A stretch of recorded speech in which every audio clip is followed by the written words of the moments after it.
Richard Kumadoe is a security analyst. He's been following how this matter has been evolving over the last at least 10 hours or so. We've been watching closely.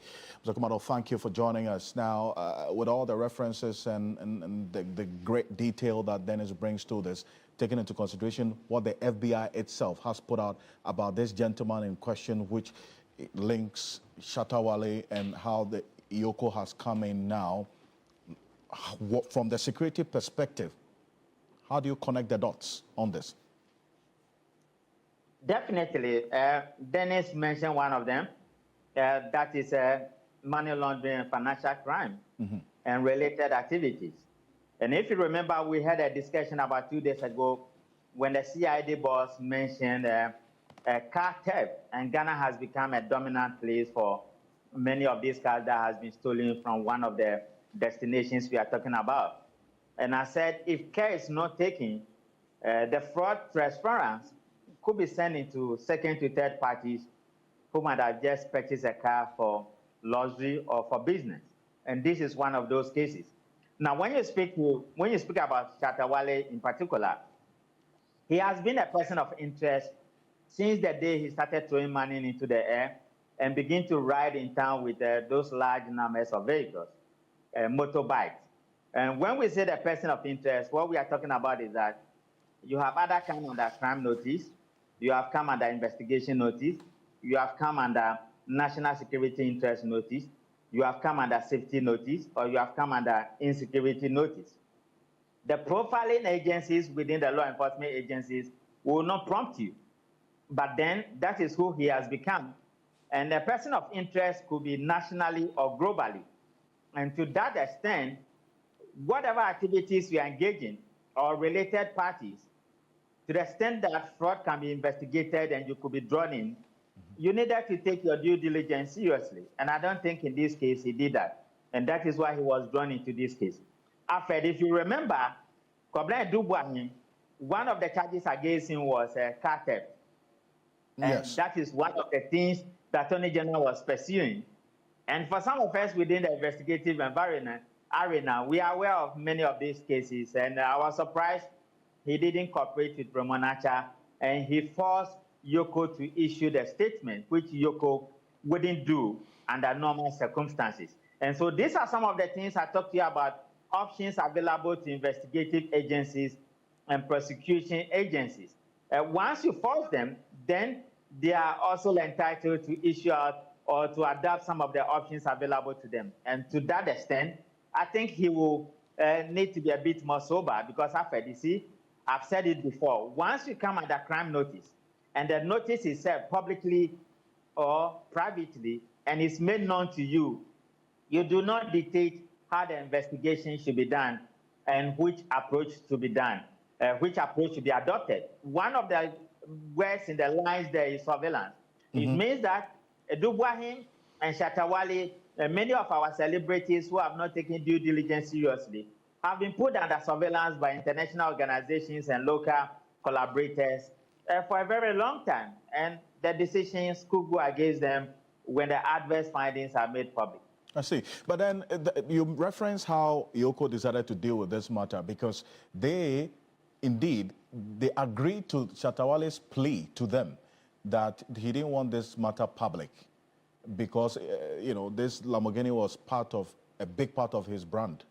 They did this quietly until today, that I think he went on social media, and then that prompted Yoko to also put out this statement. I mean, is that regular practice? That, yeah, to every action, to every reaction, there's an action, and he caused it. I think he went on social media and said some other things. These are the things we are only knowing on social media. We don't know the phone conversations. You have become a person of interest. And there's surveillance. There are various forms of surveillance in this country and in some other words, in some other parts of the world, which are standard procedure for investigations. And so you have come under crime investigations. You have come under notice of global investigations. You have come under, some level of profiling. You need to sort of, take it easy. Other than that, if you trigger one reaction, the subsequent ramifications and the consequences Kumadoe. And I think that is where our brother Shatta Wale found himself. Let me advise that many years ago, I used to teach celebrities about due diligence when it comes to transactions and some activities they engage in, and how they can choose their relations and people they associate with. Probably they will need to go back and look at some of those training videos and engage themselves in. Other than that, the world is becoming a complex place that if care is not taken, associated crimes, particularly when it comes to money laundering and financial crime, proceeds of crime can become a terrible thing. One of the charges against Ghana is that we don't confiscate crimes, or we don't confiscate proceeds from crime. And this might be one of the test cases. And that is why I wasn't surprised. The letter says that they might be sending a car to the U.S. I see, but this is an operation that was indeed initiated by the FBI here in Ghana, linking a number of these stolen vehicles to destination Ghana. Last week, we had that update as well from the CID, and in fact, the early part of this week as well, we got that update. The CID also conducting its own operation together with Interpol as well.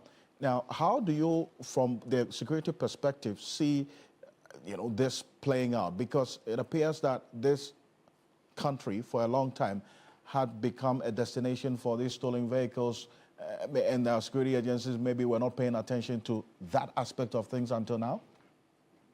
So, Alfred, it used to be a usual pattern where a huge number of cars or quantity of cars could be thrown into this country by fraudulent means.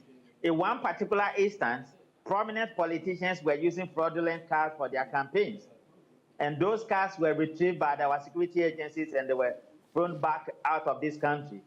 I'm saying that Ghana has not just become a transit point, but we've become a destination and an origin for all manner of crimes, including money laundering, financial crime, drugs, arms, and many of these things we are talking about. It's also put pressure on our investigative bodies to mobilize themselves. But then again, go back to the disposition of Raymond Archer. You saw Raymond Archer, having been elected to lead Yoko, has some relationship with the National Crime Agency. The National Crime Agency is an institution set by the UK who deals with crimes on behalf of the UK government outside of the UK. Then you also have collaborations coming in from Israel and the US. This is somebody who has some pedigree and has a profile that makes him flexible to deal with some of these institutions without compromising the internal security of this country. There has to be checks and balances. But once you have come under radar, you do not dictate how the operations should be governed.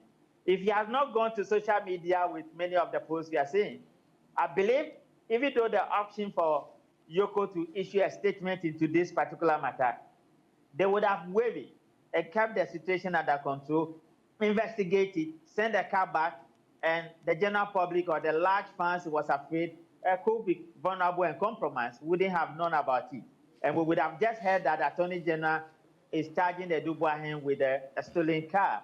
But now he has opened the pavilion worms and many other things could come out. Because after you know what? The outcome of this investigation, which Yoko indicated that they will share with the FBI, can also become a case for prosecution at our courts. And Shatta Wale could be found himself at the other side of the coin.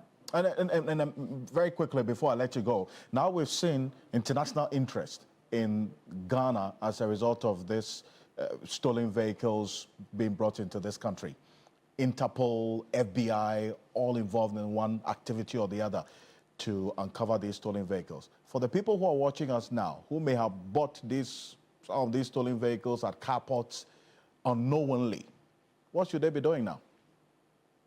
Yeah, it's a major vulnerability. It's a major fraud transferring risk that I'm thinking if I should get to the CID boss or the IGP or my brothers who work at the auto fraud department of the CID, they will need to collaborate a bit more where we are going to have trackers that may track some of these cars with the enablement from FBI and the Interpol so that we do not allow them to come into the system in the first place. Other than that, individuals may struggle with the capacity of doing an effective due diligence not just on the transactional level, but on vehicles they will want to ship into this country. And it spreads out the risks to many other people, which also means that the BNI and my brother Charles People and many of the guys at the immigration and the CID block in particular, right. will need to investigate many of the, the car vendors in this country, the garages. Some of them deliberately have been used for fraudulent activities over the years. And car garages have come to the line again. Right. And they will need to be investigated, to be cleaned up. And once they are cleaned up, it serves the general public. Other than that, they are transferring the risks to second and third parties, which I think it is not fair. And I do appreciate you, as always, for joining us. Thank you. Thank you, Dr. Thank you so much. Richard Kumadoe is a security analyst.